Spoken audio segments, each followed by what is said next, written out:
ಎಲ್ಲರಿಗೂ ನಮಸ್ಕಾರ. ಕರ್ನಾಟಕ ಪರೀಕ್ಷಾ ಪ್ರಾಧಿಕಾರದ ಕಡೆಯಿಂದ ಈಗಾಗಲೇ ನಿಮಗೆ ಗೊತ್ತಾಗಿರ್ಬೋದು ಅಂತ ತಿಳ್ಕೊಳ್ತೀನಿ. ಮೊನ್ನೆ ಪೊಲೀಸ್ ಇಲಾಖೆಯಲ್ಲಿನ 1600 ಸಶಸ್ತ್ರ ಪೊಲೀಸ್ ಕಾನ್ಸ್ಟೇಬಲ್ ಹುದ್ದೆಗಳ ನೇಮಕಾತಿಗಾಗಿ ಅಧಿಕೃತವಾಗಿ ಅಧಿಸೂಚನೆ ಬಿಡುಗಡೆ ಮಾಡಲಾಯಿತು. ಈ ಒಂದು ನೇಮಕಾತಿಗೆ ಅರ್ಜಿ ಸಲ್ಲಿಸಲು ಬಯಸುವಂತಹ ಅಭ್ಯರ್ಥಿಗಳಿಗೆ ಇಂದಿನಿಂದ ಅಂದ್ರೆ ದಿನಾಂಕ 22/6/2026ರಿಂದ ಕೆಇಎ ಅಧಿಕೃತ ವೆಬ್ಸೈಟ್ನಿಂದ ನೀವು ಅರ್ಜಿ ಸಲ್ಲಿಕೆ ಕೂಡ ಮಾಡ್ಕೊಳ್ಬಹುದು. ಈ ಒಂದು ನೇಮಕಾತಿಯಲ್ಲಿ ಜಿಲ್ಲಾವಾರು ಮತ್ತು ಪ್ರವರ್ಗವಾರು ಹುದ್ದೆಗಳ ವರ್ಗೀಕರಣ ಯಾವ ರೀತಿ ಮಾಡಲಾಗಿದೆ ಅನ್ನೋದ್ರ ಬಗ್ಗೆ ಈ ವಿಡಿಯೋದಲ್ಲಿ ಸಂಪೂರ್ಣ ಮಾಹಿತಿಯನ್ನು ತಿಳಿಸ್ಕೊಡ್ತಾ ಇದ್ದೀನಿ. ಅರ್ಜಿ ಸಲ್ಲಿಸುವಂತ ಎಲ್ಲ ಅಭ್ಯರ್ಥಿಗಳು ಮೊದಲಿಗೆ ಈ ವಿಡಿಯೋನ ನೋಡಿಕೊಂಡು ಯಾವ ಜಿಲ್ಲೆಯಲ್ಲಿ ಎಷ್ಟು ಹುದ್ದೆಗಳು ಮತ್ತು ನಿಮ್ಮ ಪ್ರವರ್ಗದಲ್ಲಿ ಎಷ್ಟು ಹುದ್ದೆಗಳನ್ನ ವರ್ಗೀಕರಣ ಮಾಡಿದ್ದಾರೆ ಅಂತ ನೋಡಿಕೊಂಡು ಆಮೇಲೆ ನಿಮ್ಮ ಅರ್ಜಿಯನ್ನು ಸಲ್ಲಿಕೆ ಮಾಡ್ಕೊಳ್ಳಿ.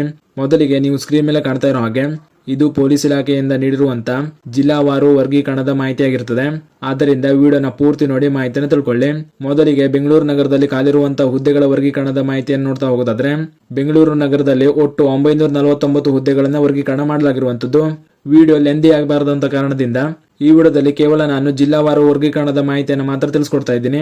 ಘಟಕವಾರು ವರ್ಗೀಕರಣದ ಮಾಹಿತಿಯನ್ನ ನೀವು ವಿಡಿಯೋನ ಪಾಸ್ ಮಾಡಿ ನೋಡ್ಕೊಳ್ಬಹುದು. ಹೀಗೆ ಈ ರೀತಿ ಬೆಂಗಳೂರು ನಗರದಲ್ಲಿ ವರ್ಗೀಕರಣವನ್ನ ಮಾಡಲಾಗಿರುವಂತದ್ದು. ನಂತರ ಮೈಸೂರು ನಗರದಲ್ಲಿ ನೋಡ್ತಾ ಹೋಗೋದಾದ್ರೆ ಮೈಸೂರು ನಗರದಲ್ಲಿ ಒಟ್ಟು 55 ಹುದ್ದೆಗಳನ್ನ ವರ್ಗೀಕರಣ ಮಾಡಲಾಗಿರುವಂತದ್ದು. ನಂತರ ಮಂಗಳೂರು ನಗರದಲ್ಲಿ ಒಟ್ಟು 15 ಹುದ್ದೆಗಳನ್ನ ವರ್ಗೀಕರಣ ಮಾಡಲಾಗಿರುವಂತದ್ದು.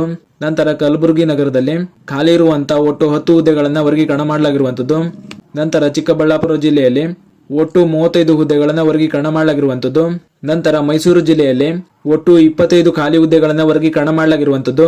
ನಂತರ ಕೊಡಗು ಜಿಲ್ಲೆಯಲ್ಲಿ ಒಟ್ಟು 35 ಹುದ್ದೆಗಳನ್ನ ವರ್ಗೀಕರಣ ಮಾಡಲಾಗಿರುವಂತದ್ದು. ನಂತರ ಮಂಡ್ಯ ಜಿಲ್ಲೆಯಲ್ಲಿ ಒಟ್ಟು 45 ಹುದ್ದೆಗಳನ್ನ ವರ್ಗೀಕರಣ ಮಾಡಲಾಗಿರುವಂತದ್ದು. ನಂತರ ಶಿವಮೊಗ್ಗ ಜಿಲ್ಲೆಯಲ್ಲಿ ಒಟ್ಟು 60 ಹುದ್ದೆಗಳನ್ನ ವರ್ಗೀಕರಣ ಮಾಡಲಾಗಿರುವಂತದ್ದು. ನಂತರ ಚಿತ್ರದುರ್ಗ ಜಿಲ್ಲೆಯಲ್ಲಿ ಒಟ್ಟು 25 ಹುದ್ದೆಗಳನ್ನು ವರ್ಗೀಕರಣ ಮಾಡಲಾಗಿರುವಂತದ್ದು. ನಂತರ ದಕ್ಷಿಣ ಕನ್ನಡ ಜಿಲ್ಲೆಯಲ್ಲಿ ಒಟ್ಟು 10 ಹುದ್ದೆಗಳನ್ನು ವರ್ಗೀಕರಣ ಮಾಡಲಾಗಿರುವಂತದ್ದು. ಅದೇ ರೀತಿ ಉಡುಪಿ ಜಿಲ್ಲೆಯಲ್ಲಿ ಒಟ್ಟು 40 ಹುದ್ದೆಗಳನ್ನು ವರ್ಗೀಕರಣ ಮಾಡಲಾಗಿರುವಂತದ್ದು. ಉತ್ತರ ಕನ್ನಡ ಜಿಲ್ಲೆಯಲ್ಲಿ ಒಟ್ಟು 20 ಹುದ್ದೆಗಳನ್ನು ವರ್ಗೀಕರಣ ಮಾಡಲಾಗಿರುವಂತದ್ದು.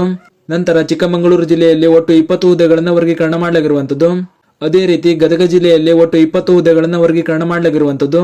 ನಂತರ ಕಲಬುರಗಿ ಜಿಲ್ಲೆಯಲ್ಲಿ ಒಟ್ಟು 10 ಹುದ್ದೆಗಳನ್ನು ವರ್ಗೀಕರಣ ಮಾಡಲಾಗಿದೆ. ನಂತರ ವಿಜಯನಗರ ಜಿಲ್ಲೆಯಲ್ಲಿ ಒಟ್ಟು 15 ಹುದ್ದೆಗಳನ್ನು ವರ್ಗೀಕರಣ ಮಾಡಲಾಗಿರುವಂತದ್ದು. ಅದೇ ರೀತಿ ಕೆಎಆರ್ಪಿ ಮೌಂಟೇನ್ ಕಂಪನಿ ಮೈಸೂರು ಅಡಿಯಲ್ಲಿ ಒಟ್ಟು 32 ಹುದ್ದೆಗಳನ್ನು ವರ್ಗೀಕರಣ ಮಾಡಲಾಗಿರುವಂತದ್ದು. ಹೀಗೆ ನಾನ್ ಎಚ್ ಕೆ ವೃಂದದ ಜಿಲ್ಲೆಗಳಲ್ಲಿ ಖಾಲಿರುವಂತ ಒಟ್ಟು 1421 ಹುದ್ದೆಗಳ ವರ್ಗೀಕರಣದ ಮಾಹಿತಿಯಾಗಿರ್ತದೆ. ನೀವು ಯಾವ ಜಿಲ್ಲೆಗೆ ಅರ್ಜಿ ಸಲ್ಲಿಕೆ ಮಾಡಬೇಕು ಅಂತ ಇರ್ತೀರೋ ಆ ಜಿಲ್ಲೆಯ ವರ್ಗೀಕರಣದ ಮಾಹಿತಿಯನ್ನ ಪೋಸ್ ಮಾಡ್ಕೊಂಡು ನೋಡ್ಕೊಳ್ಳಿ. ಜೊತೆಗೆ ಈ ಒಂದು ನೇಮಕಾತಿಯ ವರ್ಗೀಕರಣದ ಮಾಹಿತಿ ಬೇಕು ಅಂದ್ರೆ ಈ PDF ಲಿಂಕ್ ನಾನು ಡಿಸ್ಕ್ರಿಪ್ಷನ್ ನಲ್ಲಿ ಹಾಕಿರ್ತೀನಿ. ಆ ಲಿಂಕ್ ಮೇಲೆ ಕ್ಲಿಕ್ ಮಾಡ್ಕೊಂಡು ನೀವು ಈ PDF ನ ಡೌನ್ಲೋಡ್ ಮಾಡ್ಕೊಳ್ಬಹುದು.